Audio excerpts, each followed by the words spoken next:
Brujas. Mito y realidad de la brujería.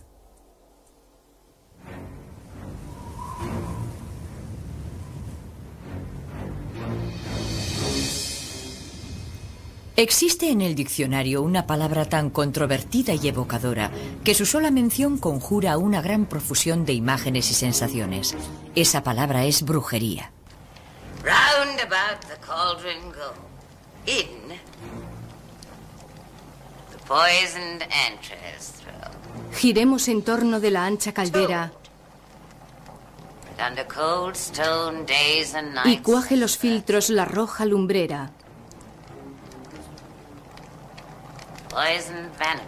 Oculto alacrán que en las peñas sombrías Boil thou first. sudaste veneno los 31 días.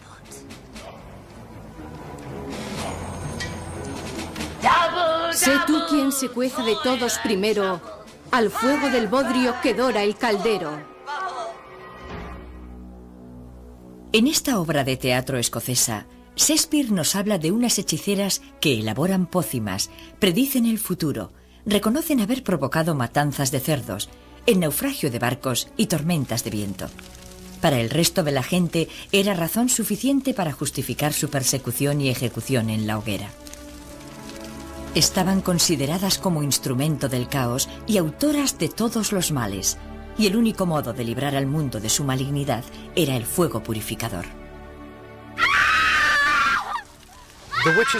En realidad, las brujas de Macbeth son un remedo. Son estereotipos. En lo que respecta a la verdadera brujería, una y otra vez nos ocupamos de un campo que contiene muchos mitos, muchas exageraciones.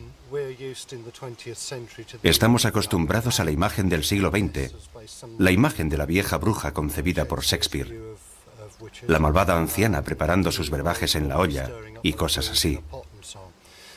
Pero las brujas en el sentido tradicional jamás han sido realmente así. El paganismo, la Wicca o la brujería, o como quiera llamarlo, ha sido malinterpretado por la Iglesia y el Estado durante tanto tiempo que la gente no entiende realmente lo que representamos. Hay muchas connotaciones y conceptos falsos. La brujería es un conjunto de creencias muy antiguas. La creencia de que algunas personas obtienen poderes por otros medios para ejercer influencia y control es diferente del paganismo. El paganismo es la creencia en otros dioses, en un dios no cristiano. A pesar de que la gente suele confundir ambos conceptos, no tienen nada que ver entre sí. La utilización de 3 brujas en la obra refleja el folclore popular. Es un número místico, el comienzo, el centro y el final, las fases de la luna, el nacimiento, la vida y la muerte, la madre, el padre y el hijo. Incluso las propias brujas tienen su triple ley. Se cree que todo acto mágico emitido por una hechicera retorna con una fuerza 3 veces mayor. Por ejemplo, una acción de buena voluntad devuelve a la bruja la bondad por triplicado. Asimismo, si se utiliza la magia con fines perversos, las consecuencias serán nefastas. Sin embargo, cuando pensamos en las brujas, nos las imaginamos actuando contra el bien común. Nos vienen a la mente las historias de persecuciones, torturas y muerte. Para obtener la confesión de las brujas que se mostraban reacias a hablar, se inventaron muchos instrumentos de tortura. Se llevó a cabo un gran número de juicios y procesos para identificar a las brujas. En Inglaterra, Enrique VIII emitió el primer decreto contra la brujería en 1542. El segundo decreto contra la brujería fue aprobado en 1563, bajo el reinado de Isabel I. Castigaba con pena de muerte a todos los condenados por asesinato mediante brujería. El tercer decreto fue emitido por Jacobo I. Le aterrorizaban las brujas. Estaba convencido de que en Berwick las brujas habían conjurado una tempestad para hundir su barco mientras se encontraba a bordo en compañía de su mujer, la reina Ana. Durante su reinado autorizó la publicación de los primeros ejemplares de la Biblia en inglés. Al parecer, la frase original "no tolerarás que viva un envenenador" fue modificada por "No tolerarás que viva una bruja" por decreto real. También escribió su propio libro sobre hechicería titulado Demonología, para trazar las líneas generales del proceso contra la brujería.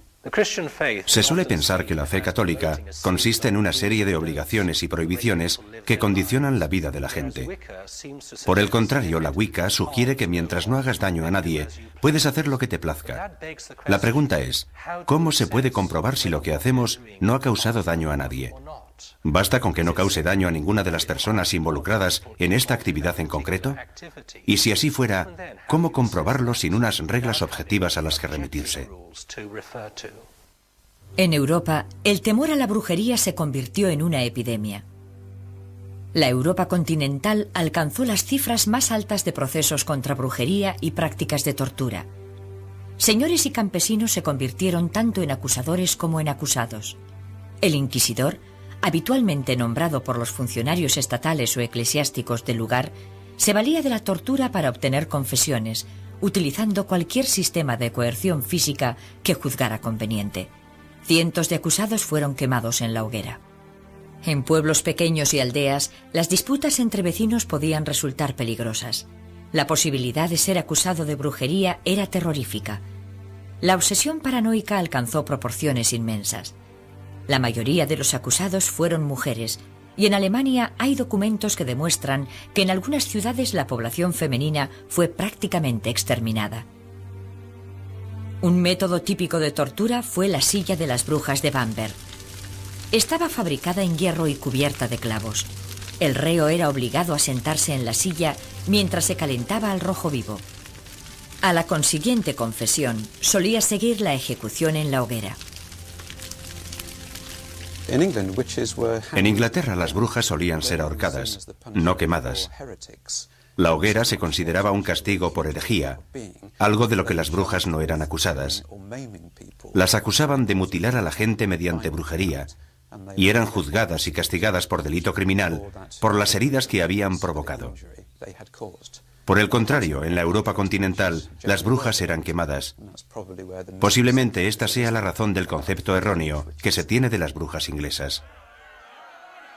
Al igual que en otros muchos casos de la historia, el tiempo distorsiona y altera los conceptos populares, como es el caso de la silla de agua. Se cree equivocadamente que las brujas eran sumergidas en agua. Atar a la acusada al extremo de un aparato alargado y meterla en agua era un castigo reservado a las mujeres de carácter violento, gruñonas y maltratadoras. Este castigo era un modo de aplacar su mal humor. En la práctica era una forma de humillación pública muy eficaz. En el caso de brujería, el equivalente más cercano sería la prueba del agua. Un grupo de vecinos ataba con cuerdas a la bruja y la arrojaba a un río o un estanque para comprobar si flotaba o se hundía. Si flotaba, se interpretaba como que el elemento agua la rechazaba. Es decir, el bautismo era visto como un signo de culpabilidad. Si se hundía, probablemente era inocente. En ese caso había que sacarla inmediatamente por si se ahogaba. En ambos casos no era un castigo. Los aldeanos debían comunicar su presunto delito a un juez y éste debía proceder a establecer un juicio ante un tribunal.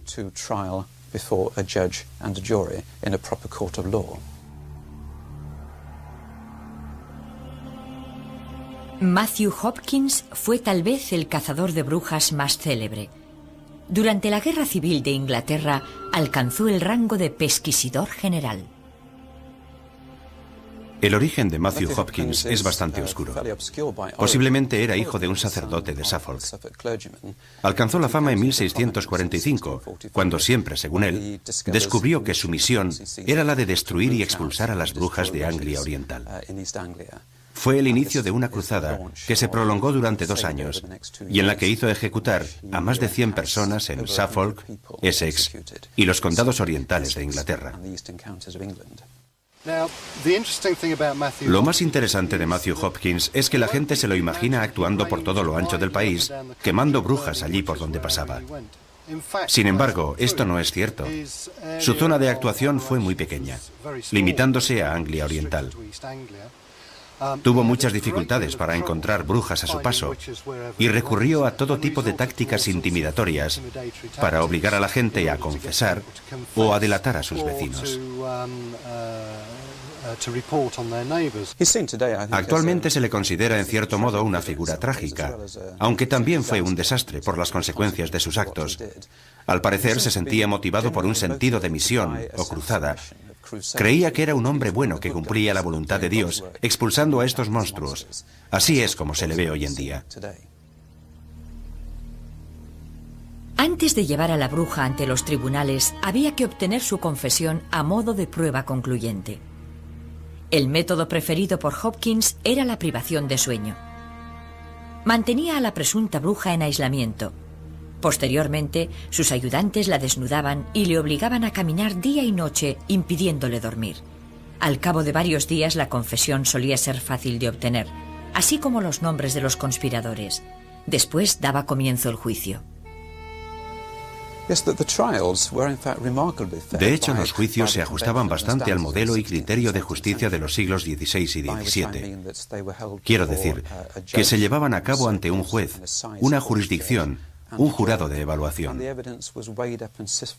Las pruebas se valoraban y se examinaban cuidadosamente. Los testigos eran presentados ante el jurado e interrogados sin presiones que condujeran a una declaración inculpatoria.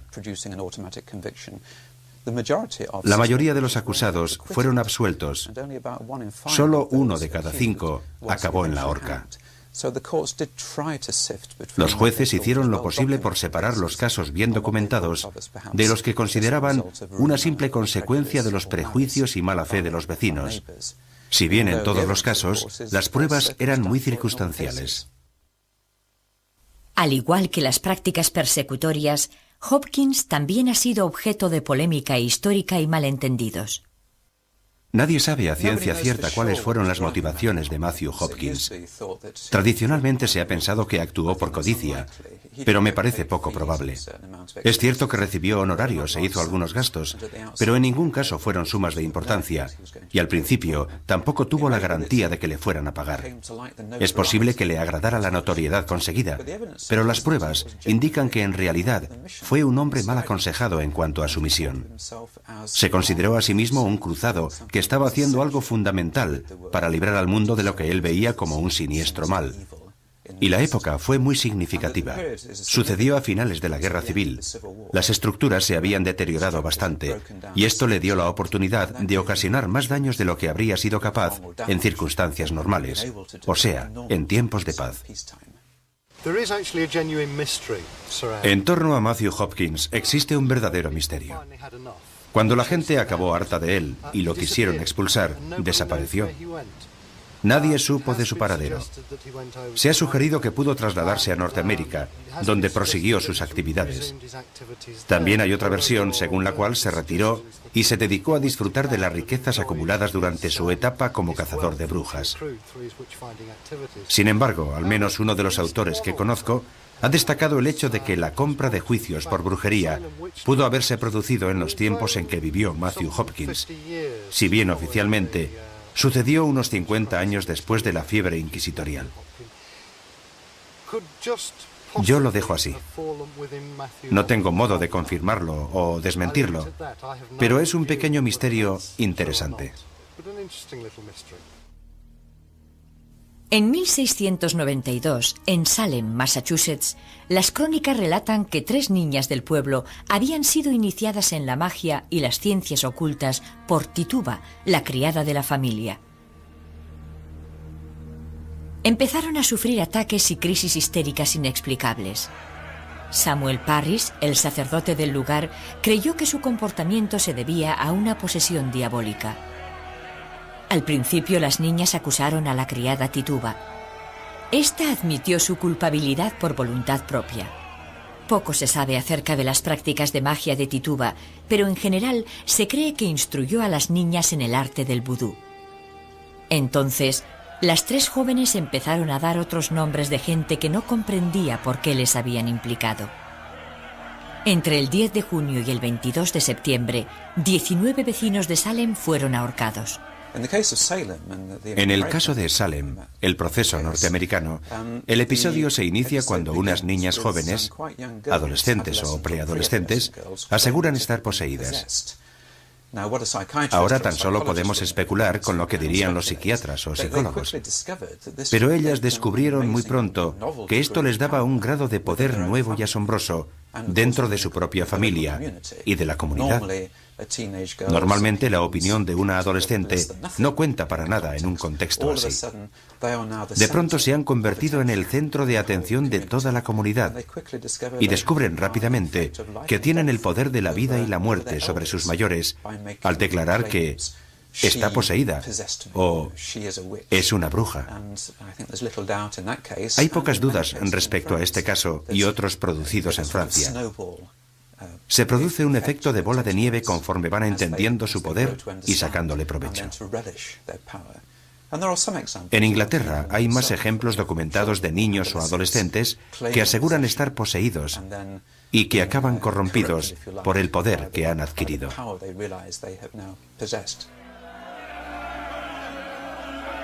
Finalmente, se levantó una oleada de rechazo contra los juicios. En base a las débiles pruebas obtenidas bajo coacciones y extrema presión, los juicios de Salem no continuaron más allá de las acusaciones iniciales. Si examinamos los acontecimientos desde otro punto de vista, también encontraríamos una explicación creíble de los juicios. Parris recibía principalmente el apoyo de los granjeros más pobres del pueblo de Salem. Para ellos, Parris y la iglesia rural representaban la estabilidad y los valores tradicionales. Pero el poder que estaban alcanzando los comerciantes suponía una amenaza para su modo de vida. Muchos de los que fueron víctimas de la caza de brujas encabezada por Parris y sus partidarios estaban relacionados con esta nueva clase social de Salem. La historia de Salem quedó inmortalizada en una obra teatral de Arthur Miller, titulada El Crisol. En ella se reflejan los juicios de McCarthy que estaban teniendo lugar en aquella época en Norteamérica. El paralelismo con el clima de acusaciones donde nadie podía sentirse seguro era evidente. Sin embargo, para la mayoría de la gente, la diferencia entre literatura y hechos históricos es confusa. Pienso que en Inglaterra y en Norteamérica la brujería no es propia de gente que ejerce el poder. No creo que sea una forma correcta de enfocarlo. Básicamente en Inglaterra y claramente en Norteamérica comienza en los niveles sociales más humildes, con las rivalidades y choques de personalidad dentro de una pequeña comunidad. A menudo la bruja es alguien marginal, de avanzada edad, poco apreciada y que se lleva mal con sus vecinos. Tal vez el mejor ejemplo de persecución a una supuesta bruja por motivos políticos lo podamos encontrar en la historia de Juana de Arco. Se había convertido en una amenaza para la Iglesia y el Estado, pero se utilizaron los rumores de brujería y el hecho de que ella admitiera escuchar voces en su interior como razón legítima para ejecutarla. Juana de Arco fue quemada en la hoguera por la Iglesia en 1431 bajo la acusación de herejía. Existen pocas dudas de que las razones fueran exclusivamente políticas, porque 500 años más tarde, Juana de Arco fue canonizada por la misma Iglesia que la había condenado a muerte. Todavía circula una teoría, a la que los historiadores no dan demasiada credibilidad, según la cual Juana fue una bruja. Es una leyenda que persiste y que vuelve a surgir en diferentes formas. La más sencilla es que ella pertenecía al antiguo credo, la brujería en estado puro, y que estaba cumpliendo ciertas obligaciones relacionadas con esa antigua religión. Hay que recordar que Domremy, donde ella nació, era conocido por sus prácticas mágicas. Tenían un árbol embrujado y un pozo encantado. Fue bajo ese árbol donde Juana escuchó voces por primera vez. Hay muchas razones para pensar que aunque no fuese una bruja, seguramente estaba influida por la antigua religión.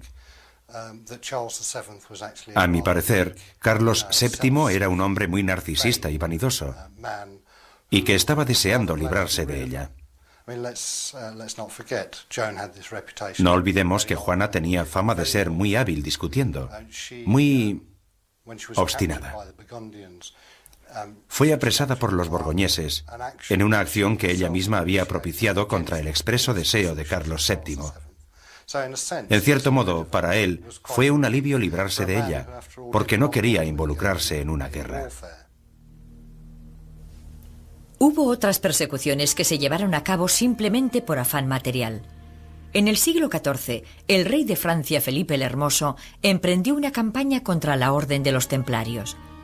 Acusó a esta orden de monjes guerreros de cometer todo tipo de actos de brujería, entre otros la adoración de un ídolo con forma de cabeza decapitada y el uso de un cordón herético, signo inequívoco de que el portador practica la brujería. En cambio, la realidad es más prosaica. La Orden del Temple había sido creada para custodiar los caminos y rutas hacia Tierra Santa durante las cruzadas contra los sarracenos. Al principio la Iglesia aprobó sus acciones, les eximió de pagar impuestos y les concedió la capacidad de recaudar los suyos propios. La Orden construyó sus propios puertos y dispuso de su propia flota. Al ser considerados gente honrada, se convirtieron en los banqueros de los reinos europeos. Llegaron a trasladar inmensas sumas de dinero de un lugar a otro a cambio de honorarios. La riqueza de la Orden fue creciendo. Posiblemente fuera la codicia por esta riqueza lo que motivó la acción del rey francés. Por desgracia, la flota templaria huyó de Francia, poniendo la mayor parte de su fortuna a buen recaudo en Portugal, Inglaterra y Escocia. ¿Cómo llegó a surgir tal temor a las brujas que fue utilizado por los que detentaban el poder? Para investigarlo, tenemos que remontarnos a las raíces del paganismo moderno. El paganismo es una religión que adora la naturaleza. Sus seguidores suelen practicarla en espacios abiertos, en lugares naturales, ya sea en grupo o individualmente. Organizan varias festividades al año para celebrar los efectos del sol sobre la tierra. También adoran a la luna en asambleas mensuales.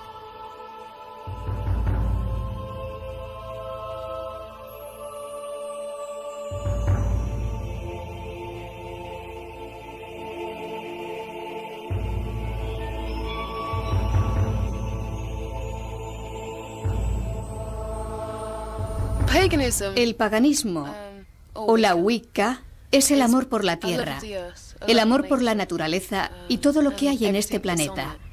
Las piedras, los bosques, los árboles, las flores, los animales, las aves y, por supuesto, nosotros creemos en la dualidad del dios y la diosa de la tierra. El origen de las creencias modernas se pierde en la noche de los tiempos. Se cree que a medida que la última glaciación se extendió hacia el sur, el hombre europeo creía en dos imágenes que explicaban su modo de existencia. La diosa de la tierra, que engendraba la vida en todas sus manifestaciones, y el macho cabrío, que experimentaba la vida y la muerte como cazador y cazado. Cuando los primitivos recolectores y cazadores se convirtieron en granjeros en sus cerros fortificados para posteriormente asentarse en pueblos y ciudades, se cree que sus creencias pasaron a estar más organizadas. Monumentos megalíticos como Stonehenge o Avebury, enclavados en curiosos túmulos, cerros y caminos, podrían delatar una forma de organización de la vida religiosa comunitaria. Conforme las comunidades se hicieron más complejas, su organización también cambió. Los griegos y romanos antiguos formalizaron su concepto de los dioses construyendo panteones, una reminiscencia de los nórdicos y otras culturas anteriores a la suya. Sin embargo, el concepto de la madre tierra y el macho cabrío es común en todas ellas.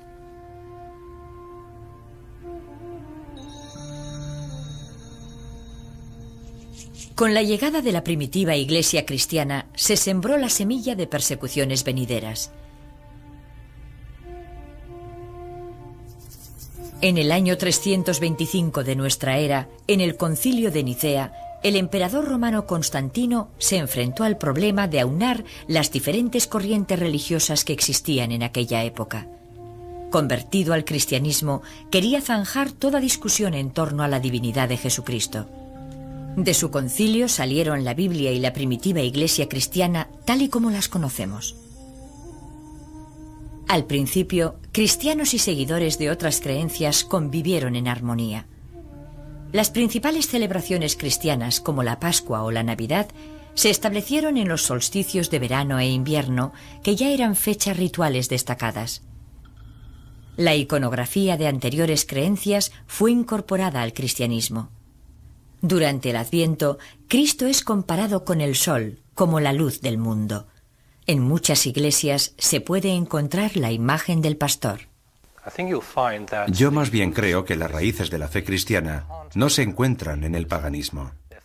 Se encuentran en el judaísmo. Lo que se halla en el paganismo es el modo de expresar nuestras creencias. Las fiestas cristianas surgieron allí donde se adaptaron a las costumbres paganas. Por ejemplo, Navidad en el solsticio de invierno, la Candelaria en torno a Imbolc, y así sucesivamente. Pero a medida que el cristianismo se extendía por la Europa rural, el pueblo llano apenas hacía distinción entre el relato de Jesús y María y su propia versión de la Madre Tierra y su Hijo. Apenas tenían miedo de los efectos del cristianismo sobre la política y el Estado. De este modo pudieron compaginar ambas religiones. La vida seguía como antaño. Los más sabios eran el centro de autoridad en pueblos y aldeas. A ellos acudía la gente en busca de magia, curación y profecías. Ellos eran los depositarios de la sabiduría de los antiguos. Finalmente, fueron conocidos en su conjunto bajo el término anglosajón de Wicca, que se podría traducir como el que da forma a lo desconocido. De esta palabra deriva el término witch o bruja.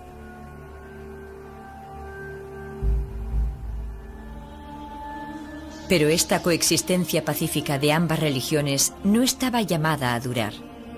Así comenzó la persecución. La Iglesia condenó a la Madre Tierra, declarando que como diosa de la tierra era la generadora de todos los placeres terrenales que la Biblia definía como pecado.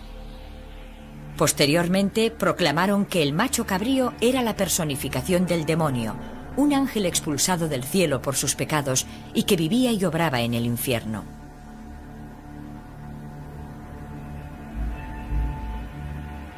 El diablo medieval tiene cabeza de chivo, que podría venir del dios griego Pan o de la cabra Amaltea, nodriza del dios griego Zeus o del dios romano Júpiter. Así se establecieron unas líneas de combate cuyas consecuencias ya hemos observado.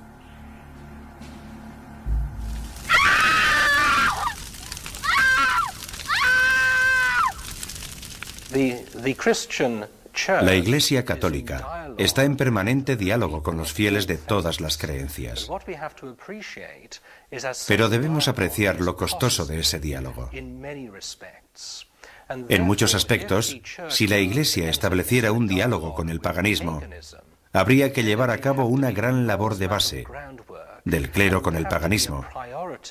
Habría que dar prioridad a un intenso diálogo para que la Iglesia pusiera los esfuerzos necesarios en su diálogo. Nos encontraríamos con que no hay base común en términos de doctrina y credo, pero tendríamos un diálogo interesante en nuestra visión del mundo en términos de ética y rituales. A pesar de que la Iglesia del siglo X intentó descartar la existencia de la brujería y se aprobó una ley canónica declarando herética la creencia en la magia y la hechicería, las brujas continuaron practicando sus artes. En los siglos XII y XIII resurgió la adoración de la Madre Tierra. Los poetas escribían odas a la diosa bajo el pretexto de que se las dedicaban a sus amadas. Se construyeron iglesias y catedrales en nombre de María, la Madre de Dios, quien como Madre Divina había sustituido a la Madre Tierra.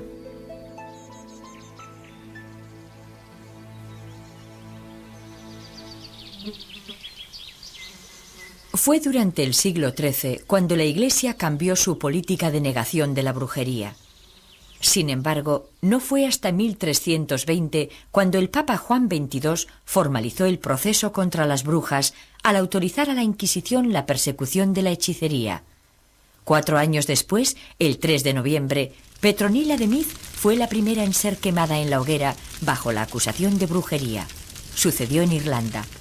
A partir de esa fecha, las declaraciones papales y las bulas pontificias fueron implacables en las condenas de brujería. En 1484, el Papa Inocencio VIII publicó la bula Summis Desiderantes, dando permiso a Kramer y Sprenger, 2 miembros de la Inquisición, para sistematizar la persecución de las brujas.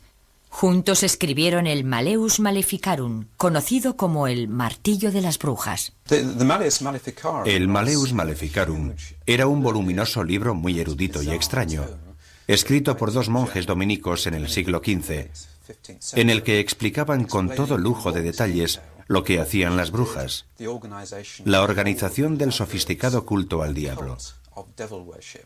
Fue algo que favoreció y estimuló, en mayor grado todavía, la persecución sistemática y el hostigamiento de las brujas en la Europa continental a partir del siglo XV. Fue editado 2 o 3 años después de una bula papal en la que se denunciaba la brujería. Es una prueba clave que demuestra en qué medida las autoridades trataban el fenómeno de la brujería como si fuera una grave amenaza.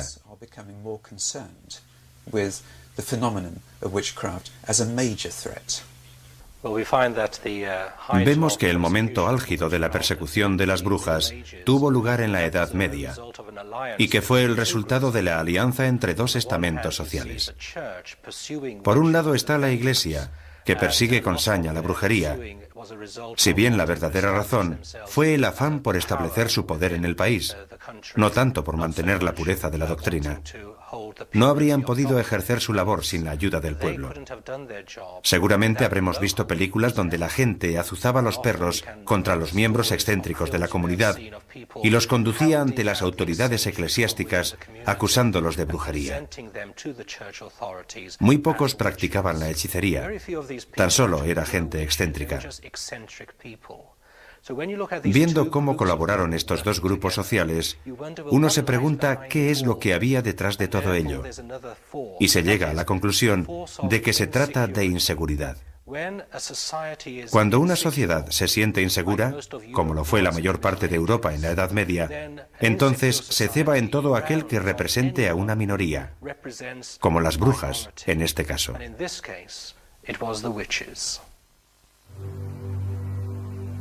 Ahora las brujas ya no eran practicantes de la antigua religión, o curanderas o instructoras, eran las esclavas de Satán. Para la Iglesia las brujas eran mujeres, porque sucumbían fácilmente a la lascivia y la maldad del diablo. Para incrementar la creencia y el temor del pueblo, la Iglesia se limitó a darles la vuelta a las prácticas y rituales cristianos. Las brujas adoraban al diablo en lugar de a Dios, remedaban la misa cristiana y disfrutaban de los placeres terrenales. Fue entonces cuando la Iglesia definió la brujería como herética y las últimas dudas del pueblo llano se disiparon. En tiempos recientes hemos contemplado un resurgir de las antiguas costumbres.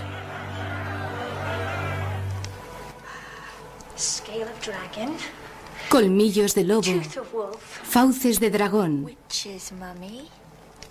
humores de momia y el de tiburón.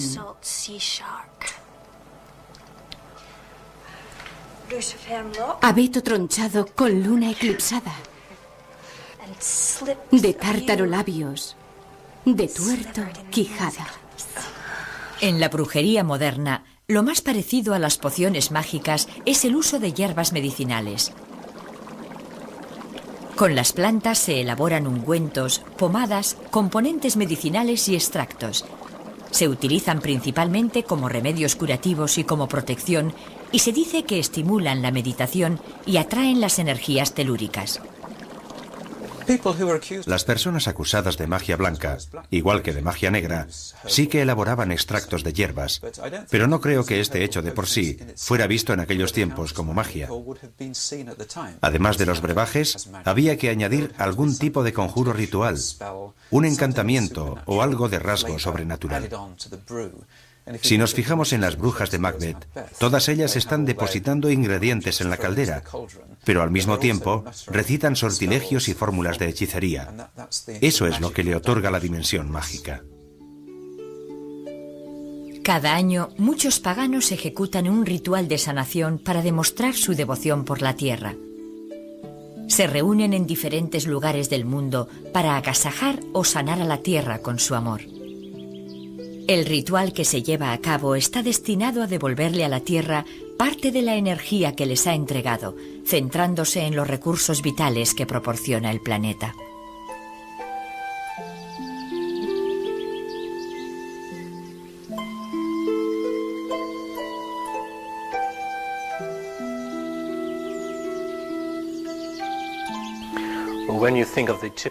Cuando pensamos en la típica imagen de la bruja, nos la imaginamos conjurando un hechizo o haciendo magia. Pero en realidad tengo entendido que la mayor parte de su labor no tiene que ver con la magia, sino con rituales, que es diferente. En lo que concierne a la magia, evidentemente como sacerdote cristiano, yo no creo en la magia como un poder en sí mismo, sino que en realidad lo que ejerce es el poder de la sugestión, la capacidad de influir psicológicamente en los demás. Sin embargo, no debemos infravalorar ese poder, porque puede llegar a ser tan real como cualquier otro. Las brujas y los relatos en torno a ellas han pasado al folclore popular y de ahí a la literatura. Tal vez uno de los ejemplos más tempranos sea el de Medea, de la mitología griega, quien, alcanzada por las flechas de Cupido, se enamora locamente de Jasón. Ella le ayuda a llevar a cabo 3 labores aparentemente imposibles para conseguir el vellocino de oro. De Inglaterra viene la historia del mago Merlín, el sabio anciano consejero que utiliza a regañadientes sus poderes mágicos para que Arturo se convierta en el legendario rey. En muchos ejemplos modernos se pueden encontrar variantes de este tema. El actual resurgimiento de las antiguas religiones se remonta a 1888. Un grupo de veteranos masones fundó la Orden Hermética del Amanecer Dorado, una sociedad dedicada al descubrimiento de la sabiduría de los antiguos. En la orden fue iniciado un joven llamado Aleister Crowley. En su niñez solo le permitieron leer la Biblia, pero a comienzos de la última década del siglo XIX, cuando Crowley estudiaba en el Trinity College de Cambridge, sus horizontes se abrieron de par en par al descubrir a los clásicos. Tras su instrucción dentro de la orden, viajó por todo el planeta. Fue en el Cairo donde recibió una serie de revelaciones místicas. Se sabe con certeza que Crowley influyó decisivamente en el resurgimiento de la magia ceremonial y las antiguas creencias. Es posible que a su labor debamos los horóscopos y los tableros de Ouija. Gerald Gardner, a quien muchos consideran el fundador de la Wicca moderna, fue iniciado por Crowley en la orden que éste presidía. El apasionado interés de Gardner por el renacimiento de la masonería y el gran número de libros que aportó seguramente contribuyeron al auge moderno de estas creencias. No creo que haya una verdadera conexión entre la Wicca moderna y la brujería de la Edad Media y los siglos XVI y XVII. Me parece un ejemplo de lo que conocemos por invención de la tradición moderna. A la Wicca moderna le gustaría que existiera tal tradición, tal conexión. Están intentando recrear lo que ellos piensan que sucedió o lo que les gustaría que hubiese sucedido, pero está universalmente aceptado como un fenómeno nuevo.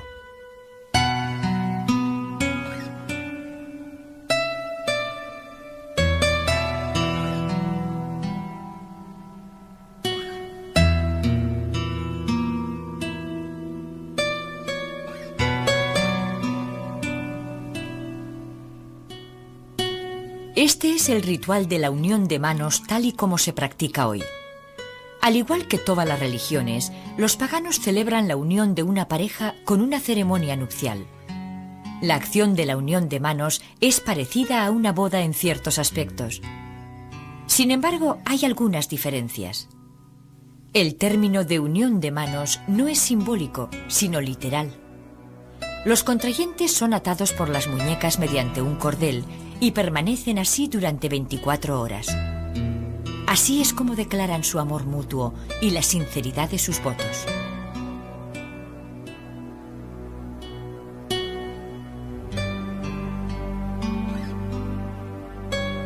Para finalizar el ritual, la pareja debe saltar por encima del palo de una escoba que sujetan el sumo sacerdote y la sacerdotisa.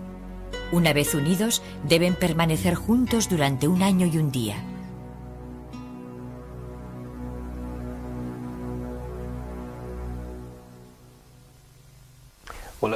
A lo largo del siglo XX, la gente ha intentado encontrar algún tipo de creencia que les proporcione respuestas y soluciones a todos sus problemas. Lo han buscado en la ciencia y en la política, y han descubierto las limitaciones de ambas. Ahora, en el cambio de siglo, la gente busca otra cosa que les ofrezca respuestas a las preguntas que formula su corazón. Lógicamente, buscan en el ámbito de la espiritualidad, y ahora contemplan la realidad con mayor libertad. Miran a las iglesias mayoritarias, pero a la vez a las que han estado situadas al margen. Pese a que la adoración de una diosa femenina ya no sea motivo de odio, hay algunos que aún lo temen y se siguen produciendo malentendidos que pueden tener fatales consecuencias. Según un informe, en 1997, en una pequeña aldea de Rusia, 2 hombres intentaron matar a una familia completa porque creían que una de las mujeres era bruja.